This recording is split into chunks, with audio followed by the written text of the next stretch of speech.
नमस्कार दोस्तों, मोहित study IQ centre में आपका स्वागत है। आज हम सीडीपी पेडागोजी से संबंधित महत्वपूर्ण प्रश्नों को देखेंगे जो सीटेड एग्ज़ाम्स के लिए इम्पोर्टेंट होंगे। तो जो क्वेश्चंस आपको मैं दे रहा हूँ वो क्वेश्चंस जो है आपको सीटेड पास कराने में आपकी पूरी कंप्लीट जो है हेल्प करेगा। ऐसे क्वेश्चंस ही आपके एग्ज़ाम्स में पूछे जाते हैं।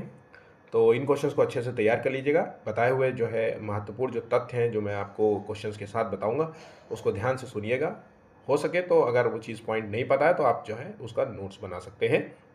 ठीक है, वीडियो को शुरू करने से पहले वीडियो को लाइक ज़रूर कर लीजिएगा। 100 लाइक्स का टारगेट है। बहुत मेहनत से पेपर लेकर के आता हूँ, थ्योरी लेकर के आता हूँ। आप अगर मेरे वीडियोस के सेक्शन में जाएंगे तो आप देखिए कंप्लीट जो है आपको स्टडी मटेरियल मिलता है बिल्कुल फ्री में, है ना। और अच्छा मटेरियल मैं आपको प्रोवाइड करता हूँ। हालांकि मैं कुछ दिनों से बीमार चल रहा हूँ। आप जो है खुद ही मेरी आवाज़ समझ रहे होंगे, सांस मेरी थोड़ी सी फूल रही है। कल मैं इसीलिए जो है वीडियो नहीं डाल पाया था। हालांकि आज मेरा जो टारगेट था वो 2 वीडियोस, हाँ, मैथ पेडागोजी और जो है कोई एक हिंदी पेडागोजी में वीडियो डालने का। चलिए आगे जो है टाइम वेस्ट नहीं करते हैं, आगे बढ़ते हैं। कमेंट कर दीजिएगा किसी भी क्वेश्चन से रिलेटेड कोई इशू, शेयर कीजिएगा अपने दोस्तों के साथ ताकि वो भी इस वीडियो का लाभ ले सके। और चैनल को सब्सक्राइब नहीं किया तो प्लीज़ चैनल को भी सब्सक्राइब कर देना। वॉइस थोड़ी सी हो सकती है कि धीमी हो, उसको थोड़ा सा मैनेज कर लीजिएगा। बाकी जो है पूरा जो है मन लगा के मैं पढ़ा रहा हूँ आपको। पहला क्वेश्चन है, कक्षा 8 की एक बच्ची लड़का को लड़का बोलती है, इसका संभावित कारण क्या है? तो उसे उच्चारण का बिल्कुल ज्ञान नहीं है, या फिर यह उसकी मातृभाषा का प्रभाव है, या फिर बोलने में लापरवाही बरतती है, या उसे जो है उच्चारण दोष है। देखिए सही आंसर क्या होगा? ऑप्शन यहाँ पे बी सही उत्तर होगा। देखिए लड़का को लड़का बोल रही है, इसका मतलब है कि वो क्षेत्रीय प्रभाव या फिर हम कह सकते हैं मातृभाषा से जो है ज़्यादा जो है प्रभावित है। आमतौर पे अड़ा को रा जो है बिहार साइड में ज़्यादा बोला जाता है। करोर, लड़का, तुम लड़का लोग जो है ऐसा कर रहे हो, ऐसा अक्सर जो है आपने देखा होगा। ठीक है, तो वो वहाँ का जो क्षेत्रीय भाषा है उसका प्रभाव ज़्यादा देखने को मिलता है। ठीक है, चल अगला क्वेश्चन है, अधिगम को सबसे अधिक जो है प्रभावित करने वाला कारक कौन सा है? तो जो लर्निंग को सबसे ज़्यादा प्रभावित करता है इन 4 में से प्रेरणा, आयु, मौसम और वर्दी। जो प्रेरणा का मतलब है यहाँ पे मोटिवेशन है। तो ठीक है, तो यहाँ पे लर्निंग को सबसे ज़्यादा प्रभावित करता है मोटिवेशन। मोटिवेशन क्या होता है? ये एक बाहर से दी गई एक ऊर्जा होती है जो व्यक्ति को कार्य करने में हेल्प करती है। अब या तो ऊर्जा पॉजिटिव हो सकती है या फिर कोई निगेटिव हो सकती है। आपका अच्छा दोस्त जो होगा वो पॉजिटिव जो है आपको मोटिवेशन देगा, है ना। और जो चोर उचक्के टाइप के होंगे तो वो आपको निगेटिव मोटिवेशन देंगे। बात यहाँ समझ गए? तो वही दोनों चीज़ें आपको कहीं ना कहीं आपके लर्निंग को प्रभावित करेगा। अगला क्वेश्चन है, गुड बॉय गुड गर्ल अभिविन्यास किस स्तर में आता है? तो देखिए ये जो गुड बॉय और गुड गर्ल वाला कॉन्सेप्ट का जो क्वेश्चन है ये जुड़ा हुआ है नैतिक विकास के संबंध में। कोहलबर्ग जिन्होंने नैतिक विकास का सिद्धांत दिया था, और इस नैतिक विकास के सिद्धांत में इन्होंने 3 चरण बताए थे। ध्यान रखिएगा, ये 3 चरण आपको बहुत अच्छे तरीके से याद होना चाहिए। हालांकि मैंने जो है पियाजे, वाइगोस्की, थॉर्नडाइक ये सब चीज़ें करा दी है, लेकिन आई गेस मुझे लगता है कोहलबर्ग जो है मुझसे छूट गया है। तो मैं जो है आपको पॉसिबल होगा कि मैं कल ही आपको जो है कोहलबर्ग का पूरा कंप्लीट थ्योरी आपको दे दूंगा। ठीक है, अब आ जाते हैं 3 चरण। पहला जो चरण है पहला जो चरण है वो प्री कन्वेंशनल लेवल है, दूसरा जो चरण है वो कन्वेंशनल लेवल है, और तीसरा चरण है पोस्ट कन्वेंशनल लेवल। ठीक है, तो यहाँ पे लग रहा है दिमाग ही नहीं काम कर रहा है।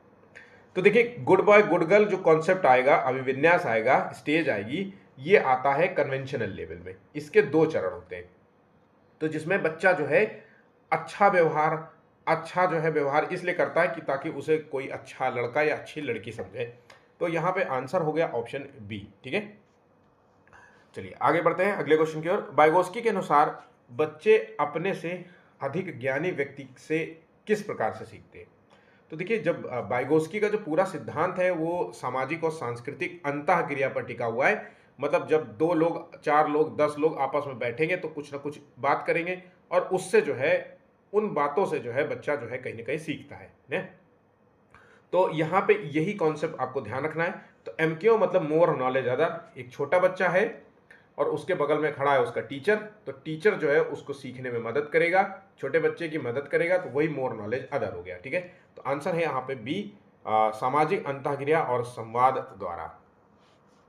नेक्स्ट क्वेश्चन है, एक 5 वर्ष की बच्ची जो है अलमारी में कपड़े व्यवस्थित करते हुए खुद से बात करती है। वाइगोस्की के अनुसार इस प्रकार के व्यवहार को क्या कहा जाता है? अब यहाँ पे देखिए एक बच्ची है जो कि कपड़े रखते हुए, यहाँ पे सबसे इंपॉर्टेंट जो बात है वो खुद से बात कर रही है। अगर आपने वाइगोस्की का सिद्धांत पढ़ा है तो वाइगोस्की का सिद्धांत ये कहता है कि बच्चे जो है अपनी समस्याओं का समाधान करने के लिए वो 3 तरीके की ट्रिक्स यूज़ करते हैं। एक तो वो अपनी समस्याओं को जो है खुद ही बोलते हैं और बोलते बोलते अपनी समस्या का समाधान करते हैं। जैसे अक्सर आपने देखा होगा कि बच्चा जब खिलौने खेलता है तो अपना बोलता रहता है। जब हमारी एज बढ़ जाती है, बड़े हो जाते हैं उम्र में, तो हम देखते हैं कि अब हम जो है अपनी समस्याओं के लिए हम बोल नहीं रहे होते, लेकिन मन ही मन में सोच करके अपनी समस्याओं का समाधान ढूंढते रहते हैं। ठीक है, तो दूसरा है दूसरे के साथ बातचीत करके अपनी समस्याओं का जो है खोजबीन करना, जिसे हम सोशल स्पीच। तो इन तीनों स्पीच हैं यहाँ पे। सोशल स्पीच जो दूसरों के साथ सामाजिक संवाद होता है, प्राइवेट स्पीच यहाँ पे जो है हम मुंह से बोलते हैं लेकिन कोई और नहीं होता है, हम अपने साथ ही जो है बोल रहे होते हैं। अक्सर हम लोग भी बंद कमरों में अक्सर देखा होगा कि आप लोग भी जो है ख्याली पुलाव पकाते रहते हैं, बोलते रहते हैं कि मैं ऐसा करूँगा वो ऐसा करूँगा, अक्सर हो जाए। अहम केंद्रित मतलब इनर स्पीच से है, तो ये जुड़ा हुआ है जो खुद से बात कर रहा है, वहाँ पे यहाँ पे आंसर होगा 5वें का बी। ठीक है, ऑप्शन बी यहाँ पे सही उत्तर होगा। ध्यान से सुन लीजिए। वाइगोस्की के अनुसार बच्चे के संज्ञानात्मक विकास में सबसे महत्वपूर्ण भूमिका किसकी होती है? तो देखिए वाइगोस्की जो कि संज्ञानात्मक विकास में सबसे ज्यादा महत्वपूर्ण भूमिका किसको मानते हैं? मैच्योरिटी को, या समाज और संस्कृति को, या आनुवंशिकता को, या केवल भौतिक वातावरण को? तो देखिए यहाँ पे सही आंसर क्या होगा? ऑप्शन यहाँ पे बी होगा, समाज और संस्कृति की अंतःक्रिया का परिणाम जो है होता है संज्ञानात्मक विकास। ठीक है, नेक्स्ट क्वेश्चन है, एक टीचर जो है पीटीएम में अभिभावकों को उनके बच्चों की पूरे सत्र की शैक्षिक जो है प्रगति दिखाना चाहती है। इसके लिए वो बच्चे द्वारा बनाई गई सर्वश्रेष्ठ कलाकृति, निबंध, विज्ञान प्रोजेक्ट का एक फाइल संग्रह प्रस्तुत करती है। साथ ही वो अपनी डायरी का एक पन्ना भी दिखाती है जिसमें उसने उस दिन का विशेष लिखित विवरण दर्ज किया है। यह उस बच्चे ने खेल के मैदान में एक घायल पिल्ले की मदद की। ठीक है, मतलब कोई खेल के मैदान में होगा, कोई कुत्ता होगा तो उसकी हेल्प भी करी। तो शिक्षिका ने यहाँ पर जो है क्रमशः जो है रेस्पेक्टिवली जो है किन 2 मूल्यांकन उपकरणों का प्रयोग किया है? तो देखिए यहाँ पे ऑप्शंस दिखा देता हूं मैं। तो इसका सही आंसर है पोर्टफोलियो और उपाख्यानात्मक है अभिलेख। ठीक है, आंसर है सी। अगला क्वेश्चन है, स्टर्नबर्ग के बुद्धि के त्रितंत्र सिद्धांत में अनुभवात्मक बुद्धि जो एक्सपीरियंशियल जो है इंटेलिजेंस होता है उसका क्या अर्थ होता है? तो अनुभवात्मक बुद्धि जो है अनुभव से आती है। यहाँ पे जो त्रितंत्र सिद्धांत है वो, इसका सही आंसर है ऑप्शन ए, नई समस्याओं को हल करने के लिए रचनात्मकता का उपयोग करना। ठीक है, नवा क्वेश्चन है, पियाजे के अनुसार, सिद्धांत के अनुसार ईगोसेंट्रिज्म अहम केंद्रिता किस अवस्था की मुख्य विशेषता है? तो देखिए पियाजे का जो सिद्धांत आप लोगों ने पढ़ा होगा, 4 जो है चरण है, सेंसोरी मोटर स्टेज और pre operational stage, concrete operational stage और अमूर्त ऑपरेशनल स्टेज। ठीक है, ये 4 चरण हैं। ठीक है, फॉर्मल ऑपरेशनल स्टेज जिसे कहते हैं। अब यहाँ पे जो ईगोसेंट्रिज्म है कि मतलब बच्चा क्या है, ईगोस्टिक होता है, मतलब दूसरों के जो है दृष्टिकोण को नहीं मानता, ना समझता है, उसको बस अपनी जिद में लगी रहती है कि मुझे चाहिए, कोई चीज़ चाहिए तो मुझे चाहिए, मैं तुम्हारी बात ही नहीं सुनूंगा। वो ये नहीं देखेगा कि किस परिस्थिति में लोग, तो ईगो से। तो ये जो सिद्धांत ये काम कर रहा है, ये विशेषता है पूर्व संक्रियात्मक अवस्था की, प्री ऑपरेशनल स्टेज की। ऑप्शन यहाँ पे बी इसका सही उत्तर होगा। ये सारे के सारे क्वेश्चंस मैं एक जगह इसलिए बहुत सिम लेकर के आया हूँ क्योंकि ये मोस्ट इंपॉर्टेंट क्वेश्चंस हैं, इनको आप छोड़ नहीं सकते। अगर आप इन क्वेश्चंस के उत्तर दे पा रहे हैं तो यकीन मानिए आपका कहीं ना कहीं जो है सीडीपी जो है प्रिपरेशन आपकी अच्छी चल रही है, आप अच्छे से प्रिपेयर कर रहे हैं, अपने जो है पेपर्स लगा रहे हैं। और अगर इन क्वेश्चंस को आप गलत कर पा रहे हैं, समझ नहीं पा रहे हैं, तो यकीन मानिए कहीं ना कहीं कुछ कमी रह जा रही है और उस कमी को पूरा करने का तरीका यही है कि ज़्यादा से ज़्यादा आप पेपर्स लगाएं और थ्योरी ज़रूर देखें, क्योंकि थ्योरी से बहुत सारी चीज़ें क्लियर होती है। पेडागोजी में थ्योरी तो महत्वपूर्ण है। थ्योरी पढ़ोगे, उसमें समझोगे कि इन चीज़ों का मतलब क्या है, ठीक है, ये क्यों जो है बच्चों के संदर्भ में कही जाती है। बात यहाँ समझ लें। अगला क्वेश्चन है, जीन पियाजे के संज्ञानात्मक विकास सिद्धांत के अनुसार वस्तु स्थायित्व या ऑब्जेक्ट पर जो है परमानेंस जो है किस अवस्था में देखने को मिलती है। तो वस्तु स्थायित्व के जो गुण होते हैं बच्चे में, वो संवेदी प्रेषीय अवस्था में देखने को मिलता है, ना कि जो है पूर्व संक्रियात्मक अवस्था में, ना मूर्त ना अमूर्त, ठीक है। कई बार बच्चे जो है पूर्व संक्रियात्मक अवस्था इसका आंसर लगा देते हैं, जबकि आंसर है ऑप्शन डी। कोहलबर्ग के अनुसार किस अवस्था में नैतिकता बाहरी कारणों द्वारा निर्धारित होती है। तो देखिए, कोहलबर्ग जिन्होंने नैतिक विकास का सिद्धांत दिया था, 3 चरण दिए थे। जो पहला चरण है उसमें जो है नैतिकता बाहरी कारणों से निर्धारित होती है। दूसरा चरण जो होता है नैतिकता सामाजिक कारणों से निर्धारित होती है। तीसरा चरण है नैतिकता जो है आंतरिक कारणों से निर्धारित होती है, ठीक है। ये पॉइंट याद रखिएगा। तो यहाँ पे हमें आंसर देना है प्री कन्वेंशनल लेवल, पूर्व पारंपरिक स्तर, इसका सही आंसर होगा, ठीक है। अच्छा, यहाँ पे बच्चा जो है नैतिक नियमों का जो पालन करता है वो दंड और पुरस्कार आधारित होता है। दंड से बचने के लिए, दंड एवं आज्ञा पालन जो है अभिविन्यास कह सकते हैं। तो दंड से बचने के लिए बच्चा जो है माता पिता की या दूसरे अन्य व्यक्तियों की कहना मानता है, ठीक है। बात यहां समझ गए। चलिए, पियाजे के अनुसार बच्चे जो है अपने आसपास की दुनिया को समझने के लिए अपने दिमाग में एक मेंटल फ्रेमवर्क बनाते हैं, उन्हें क्या कहा जाता है। तो देखिए, जो आसपास की दुनिया के बारे में जो एक यहाँ पे जो कीवर्ड है वो मेंटल फ्रेमवर्क है। तो जो मेंटल फ्रेमवर्क बनता है उसे कहते हैं स्कीमा। ध्यान रखिएगा, उसे कहा जाता है स्कीमा। स्कीमा क्या होता है कि मतलब जो भी आपके दिमाग में इंफॉर्मेशन भरी होती है उसका कैसे यूज करना है उसी के बारे में है। तो अगर आप समझो तो आपका ज्ञान जो भी आपके दिमाग में एट दिस प्रेजेंट टाइम में आपके पास जो भी ज्ञान भरा है उसी को हम स्कीमा कहेंगे। और स्कीमा जो शब्द है ये पियाजे ने ही दिया था। तो उत्तेजना, ZPD तो वाइगोस्की से संबंधित है, स्कैफोल्डिंग भी शब्द जो है वाइगोस्की से संबंधित है, ठीक है। कैरोल गिलिगन ये इकलौते ऐसे व्यक्ति हैं जिन्होंने कोहलबर्ग के जो नैतिक विकास के सिद्धांत की आलोचना की थी। इनका नाम याद रखना, आपसे एग्जाम में नाम भी पूछ सकता है, ठीक है। तो इन्होंने जो है इनके सिद्धांत की आलोचना किस आधार पर करी थी। तो देखिए, क्या होता है कि कोहलबर्ग भाई साहब ने जो अपना सिद्धांत दिया था, तो जो भी इन्होंने प्रेस कॉन्फ्रेंस करी और इस सिद्धांत को समझाने का प्रयास किया कि नैतिक विकास के 3 चरण होते हैं, 3 चरणों में कैसे बच्चा काम करता है, और सारे एग्जाम्पल्स देने का प्रयास किया। वो सारे एग्जाम्पल्स जो है उसमें जो है पुरुषवादी दृष्टिकोण था। पुरुषों के नैतिक जो डिसीजंस थे उसको जो है उन्होंने ज़्यादा महत्वपूर्ण माना, ना जो लेडीज़ थी, महिलाएं थी, उनके दृष्टिकोण को जो है कम आंका था पुरुषों के मुकाबले। इसलिए हमें नारी दृष्टिकोण के दृष्टि से देखना है आंसर। ऑप्शन यहाँ पे सी इसका सही उत्तर होगा। बाकी आपको कुछ भी पढ़ने की भी ज़रूरत नहीं पड़ेगी। ये नारी दृष्टिकोण आप याद रखिएगा, है ना। महिलाओं का जो है पॉइंट ऑफ व्यू पुरुषों से ज़्यादा महत्वपूर्ण नहीं देखा, मतलब पुरुषों का पॉइंट ऑफ व्यू जो है महिलाओं से ज़्यादा इन्होंने महत्वपूर्ण माना था, ठीक है। दूसरे शब्दों में अगर मैं बताऊँ, लॉरेंस कोहलबर्ग के नैतिक तर्क के किस स्तर पर बच्चे आमतौर पर मानते हैं कि लोगों को सामाजिक अपेक्षाओं पर खरा उतरना चाहिए और अच्छे तरीके से व्यवहार करना चाहिए। तो यहाँ पे किस जो है स्टेज की बात हो रही है। तो देखिए, यहाँ पे समाज की बात हो रही है, ठीक है। पहले स्टेज में मैंने आपको बताया था कि बच्चे में नैतिकता होती ही नहीं है। तो आप अगर उसको बताओगे कि नहीं गलत बात है तो वो मानेगा कि हाँ ठीक है गलत है। दूसरे स्टेज में क्या आता है, बच्चा ये समझता है कि सामाजिक रूप से ये चीज़ें गलत है, दूसरे के घर जाना चाहिए तो चुपचाप बैठना चाहिए, अपने घर में भले ही चाहे सामान तोड़ दो, ठीक है। बात यहाँ समझिए। तो ये जो सामाजिक अपेक्षाओं की बात हो रही है, तो अच्छे तरीके से व्यवहार करना चाहिए। तो ये है यहाँ पे कहाँ गया ऑप्शन, यहाँ पे 14वें का डी है वह, ठीक है। यहाँ पे अच्छा व्यवहार करके जो है बच्चा जो है सामाजिक नियमों का पालन करता है, ठीक। जितने पॉइंट्स मैं बोलता हूँ ये कीवर्ड्स हैं, समझ लो आपके एग्जाम्स को क्रैक करने का कीवर्ड है। अगर आपने इसको पढ़ लिया, इसको समझ लिया, अगर ये पॉइंट्स आपको याद रहे तो यकीन मानिए इससे बाहर कुछ भी पूछा नहीं जाता है। आपको सिर्फ इनके कीवर्ड्स पे ध्यान देना है। अगर हार्वर्ड गार्डनर के बारे में बात हो रही तो आपको कीवर्ड पता होना चाहिए कि हार्वर्ड गार्डनर बहुत बड़े बड़े सिद्धांत हैं नहीं, बहुत छोटे छोटे। आप दूसरे एज कम्पेयर टू एग्ज़ाम्स देख लो सीटेट के मुकाबले, चाहे वो यूपी पेट का हो या चाहे यूपी ट्रिपल एससी कोई एग्ज़ाम्स करा रही हो, लेखपाल का एग्ज़ाम हो, देखिए कितना बड़ा जो है।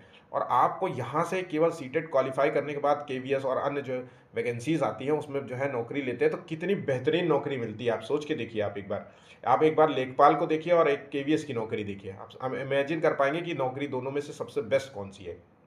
ठीक है, आ जाते हैं 15 क्वेश्चन। हॉवर्ड गार्डनर के बहुबौद्धिकता सिद्धांत के अनुसार कौन सी बुद्धि जो है दूसरों, अब यहां पे देखिए दूसरों के समझने की दृष्टि,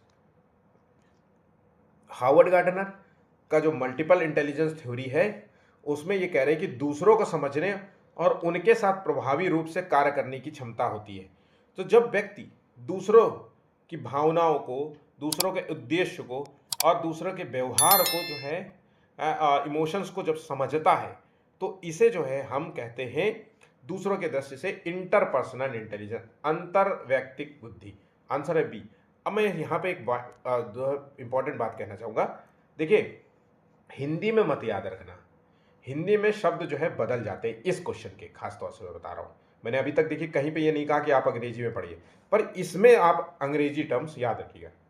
आपने अक्सर जो है देखा होगा इंट्रापर्सनल और इंटरपर्सनल, इन दोनों में ही दिक्कत होती है। इंटरपर्सनल में होता है, अक्सर आपने ऐसे ही याद कर लो, इंटर कॉलेज मैच, है ना, इंटर स्कूल्स। तो इंटर स्कूल मतलब एक से अधिक है, दूसरों के बारे में बात हो रही है ना, तू किस इंटर स्कूल में है। इंटर मैच खेलते हैं, इंटर कॉलेज मैच खेलते हैं, मतलब तेरा स्कूल और मेरा स्कूल मैच खेलेगा, कॉलेज खेलेगा, ऐसा समझ लो। तो इंटरपर्सनल मतलब दूसरों के साथ समझने की बात हो रही है।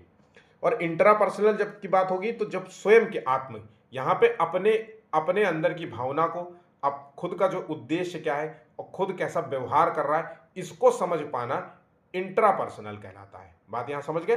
तो यहाँ पे दो क्वेश्चन है जो बहुत ही इंपॉर्टेंट है, और यहाँ पे जो चारों पॉइंट्स दिए गए हैं ये हार्वर्ड गार्डनर के बहुबुद्धि सिद्धांत से ही संबंधित है। भाषाई बुद्धि में क्या होता है, व्यक्ति जो है भाषा में बहुत अच्छी पकड़ होती है। ठीक है, भाषा से संबंधित जैसे न्यूज़पेपर वाले जो होते हैं, जो राइटर्स होते हैं या सॉन्ग राइटर्स होते हैं, मूवी लिखते हैं, तो इनकी भाषाई बुद्धि होती है। प्रकृतिवादी में प्रकृति को समझने की जो है बात हो रही होती है। ठीक है, समावेशी शिक्षा निम्न में से किस पर बल देती है। तो समावेशी जो शिक्षा होती है ये समता और समानता पर बल देती है, या फिर पृथकता या समानता या नामीकरण। 16वें का देखिए आंसर क्या है, तो ये समता पर बल देती है। आंसर है ऑप्शन ए। ठीक है, एक बच्चा यह समझता है कि यदि किसी मिट्टी के गोले को चपटा कर दिया जाए तो उसकी मात्रा समान रहती है। पियाजे के अनुसार बच्चे ने किस क्षमता को प्राप्त कर लिया है। ये क्वेश्चन मैं ऑलरेडी पहले भी करा चुका हूं, मुझे जहां तक याद है।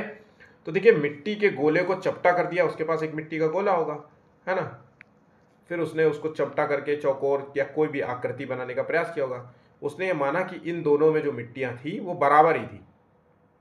तो अगर इस कॉन्सेप्ट को बच्चा समझ रहा है कि भाई एक गिलास, मान लीजिए ये लंबा वाला गिलास है, इसमें पानी भरा हुआ है, और ये चौड़ा गिलास है और इसमें भी पानी भरा हुआ है, तो ये बच्चा अगर समझ रहा है कि इन दोनों में गिलास में जो पानी की मात्रा है वो दोनों बराबर है, तो ये जो कॉन्सेप्ट कहलाता है ये संरक्षण की सिद्धांत कहलाता है, कंजर्वेशन का सिद्धांत कहलाता है। ठीक है, मतलब किसी भी चीज़ का जो आकार बदल जाए या आयतन बदल जाए तो भी जो है वो चीज़ सेम ही रहती है, मतलब उसका जो है कोई परिवर्तन नहीं देखने को मिलता है। तो संरक्षण, ये बच्चे की जो ये गुण देखने को मिल रहा है, ये मूर्त संक्रियात्मक अवस्था से जुड़ा हुआ है, ध्यान रखिएगा, मूर्त संक्रियात्मक से जुड़ा हुआ है।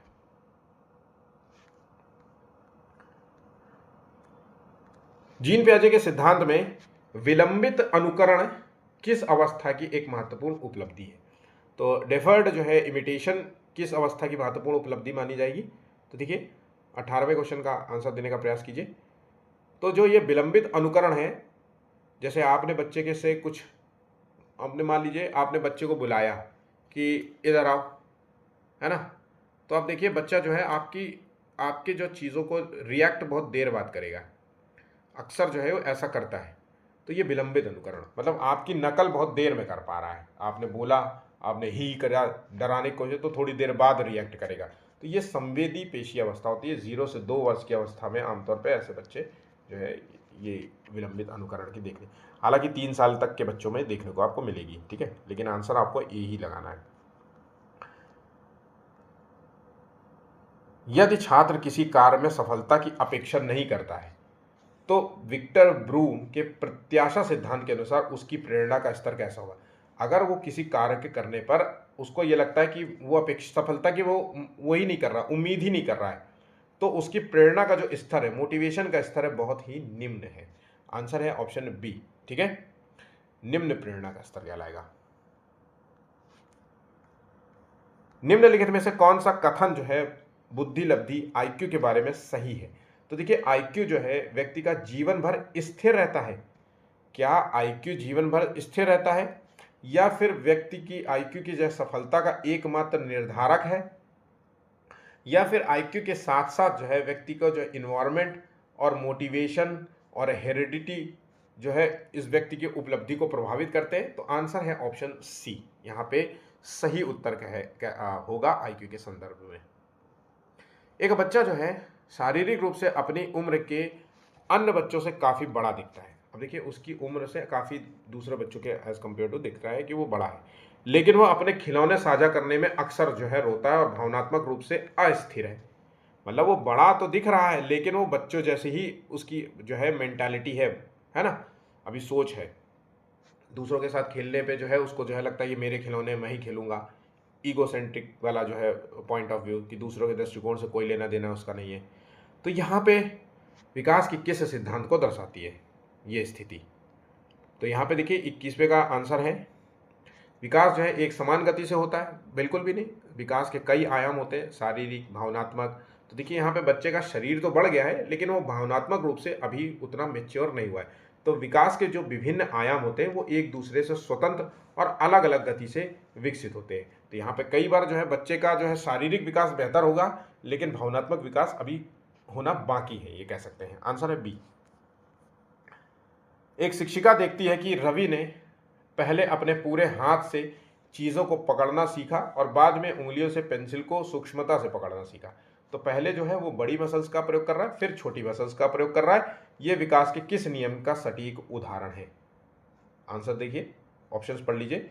मस्तिकाधोमुखी या सेफेलोकॉडल, या फिर हम कह सकते हैं एकीकरण का सिद्धांत, या प्रॉक्सिमोडिस्टल, या निरंतरता का सिद्धांत। आंसर देने का प्रयास करिए, सोचिए एक बार। तो इसे कहते हैं समीप दूरस्थ सिद्धांत, प्रॉक्सिमोडिस्टल, ठीक है। आंसर है ऑप्शन सी यहां पे सही होगा। एक बच्चे सोचती है कि सूरज इसलिए डूबता है क्योंकि वो थक गया है और वो अब सोने जा रहा है। पियाजे के संज्ञानात्मक विकास के सिद्धांत के अनुसार ये किस अवस्था की विशेषता है और इसे क्या कहते हैं। तो यहाँ पे देखिए सूरज डूब रहा है, इसलिए डूबता है क्योंकि वो थक गया और वो सोने जा रहा है।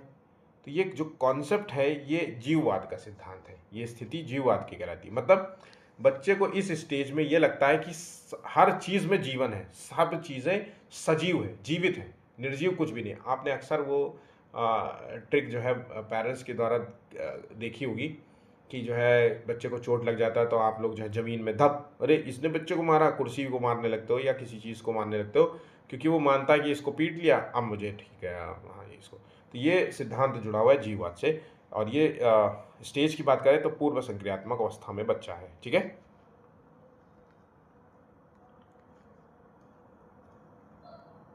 एक बच्चा जो है कठिन पहेली सुलझाते समय खुद से बड़बड़ाता है। अब यहाँ पे देखिए बच्चा खुद से बड़बड़ा रहा है, ये नीला टुकड़ा यहाँ नहीं वहाँ जाएगा।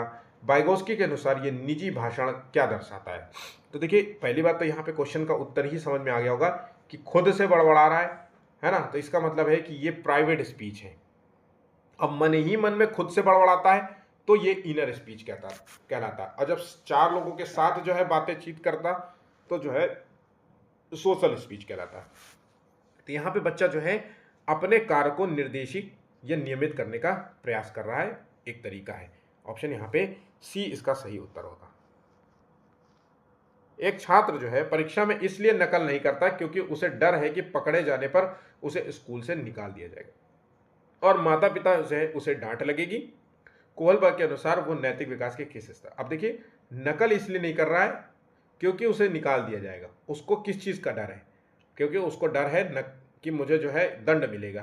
तो यहाँ पे जो बच्चे को जो है दंड के आधार पर वो नैतिक नियमों का पालन कर रहा है, मतलब बच्चे में नैतिकता है नहीं, लेकिन यहाँ पे बच्चा दंड से बचने के लिए कर रहा है। तो यहाँ पे प्री कन्वेंशनल लेवल है, पूर्व लौकिक अवस्था कह सकते हैं, है ना। यहाँ पे पूर्व लौकिक या फिर पूर्व पारंपरिक अवस्था, देखिए यहाँ पे पूर्व लौकिक है या फिर अक्सर आपने पूर्व पारंपरिक स्तर जो है देखा होगा। तो आपको अंग्रेजी टर्म याद रखना होगा, प्री कन्वेंशनल लेवल। चॉम्स्की के अनुसार बच्चे भाषा के जटिल नियम खुद ही लेते हैं, खुद ही समझ लेते हैं, क्योंकि उनके पास एक जन्मजात क्षमता होती है। उनका यह विचार मुख्य रूप से किस अवधारणा पर आधारित है? तो देखिए चॉम्स्की का मानना है कि बच्चे में जो भाषा का सीखने की जो क्षमता होती है वो जन्म से ही होती है। जन्म से क्यों, कैसे होती है? ये कहते हैं कि भाई बच्चे के अंदर एक मस्तिष्क में ऐसा कोई डिवाइस फिक्स होता है, लैंग्वेज एक्विजिशन डिवाइस इसे नाम दिया, भाषा अर्जन यंत्र लगा होता है, जिसके वजह से बच्चा जो है उस भाषा को समझ लेता है। तो आंसर है ऑप्शन ए, यहाँ पे सही उत्तर हो जाएगा। ना इन्होंने सामाजिक अवलोकन की बात करी, ना अनुकरण नकल की बात करी, ना क्रिया प्रसूत अनुबंधन या ऑपरेंट कंडीशनिंग की बात करी, न या जो है प्रयास और भूल की बात करी, ट्रायल एंड एरर की बात करी। इन्होंने सीधा कहा कि लैंग्वेज जो है एक्विजिशन डिवाइस होती है और जन्मजात क्षमता, ये गुण जन्म से ही उसके अंदर होती है। एक छात्र जो दूसरों की भावनाओं, इरादों और प्रेरणाओं को बहुत अच्छी तरीके से समझता है, समूह में बहुत आसानी से नेतृत्व कर सकता है, हार्वर्ड गार्डनर के बहुबुद्धि सिद्धांत के अनुसार उसमें कौन सी बुद्धि प्रधान है? अब देखिए यहाँ पे कह रहा है दूसरों की भावनाओं की बात हो रही है, इरादों की बात हो रही है, प्रेरणाओं की बात हो रही है, वो अच्छी तरीके। तो यहाँ पे जब मैंने आपसे बताया था कि जब दूसरों की भावनाओं, उद्देश्य और व्यवहार को समझता है तो हम उसे कहते हैं इंटरपर्सनल, क्योंकि इंटर कॉलेज मैच वाला याद है, ठीक है। आंसर है बी, इंट्रापर्सनल। जब वो बच्चा जो है खुद की भावनाओं, इरादों और प्रेरणाओं को बहुत अच्छी तरीके से समझता है, ठीक है। तो आंसर है होगा ऑप्शन ए।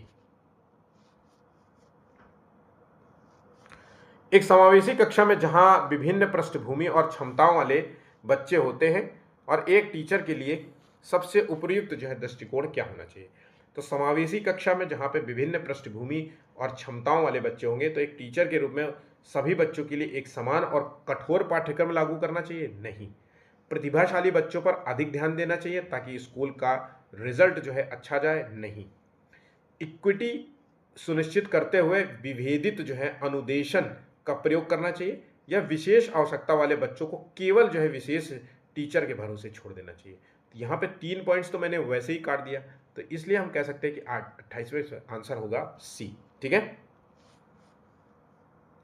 भाई। अलग अलग दृष्टिकोण से हमें बच्चों को पढ़ाने का प्रयास करना चाहिए, क्योंकि बैकग्राउंड भी बच्चों का डिफरेंट है ना, उनका जो है इंटेलेक्चुअल लेवल डिफरेंट है, तो इसलिए एक ही शिक्षण तकनीक और एक ही तरीके के सिलेबस सबके संदर्भ में हम यूज़ नहीं कर सकते। 29वां क्वेश्चन है, भाषा एक सामाजिक क्रिया है, यह विचार मुख्यतः किस सिद्धांत से मेल खाता है? तो भाषा एक सामाजिक क्रिया है, यह सिद्धांत जो है सामाजिक सांस्कृतिक सिद्धांत से मेल खाता है, और यह सिद्धांत दिया किसने है? वाइगोत्स्की ने दिया है, ठीक है।